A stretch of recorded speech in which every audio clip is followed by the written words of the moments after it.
So today I got some smoked bacon sea salt. This stuff is awesome. And to go with that amazing smoked bacon sea salt, I have an amazing tomahawk. So this is definitely going to be good. I've never tried it with this before, but I think it's going to work pretty well. We're going to be smoking this on top of dry brining it.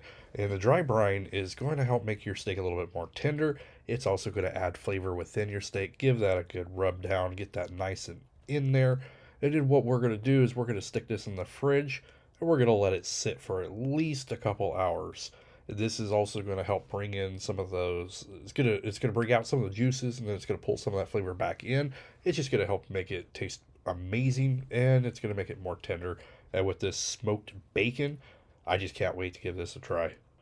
Now go ahead and do the same thing on the other side, and then stick it in the fridge and leave it alone. You could also do it overnight, or you could do it for a few hours, but at least a couple. Here it is. It's been smoking for about 2 hours at 200 degrees. It's at 110. I'm going to crank it up and then cook it to 130. I lost a little bit of my footage from a memory failure.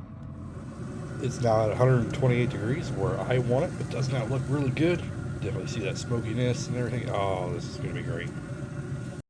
And here we are after resting for about 10 minutes. Oh, it smells so good. It looks so good.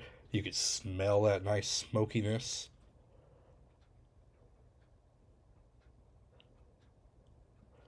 Let's go ahead and we'll cut this up a little bit. I got everybody eyeing me and watching. Looks good. I'd say this is perfect. If you'd ever tried smoked bacon sea salt, definitely give this a try. Nice and tender. This is definitely pretty awesome.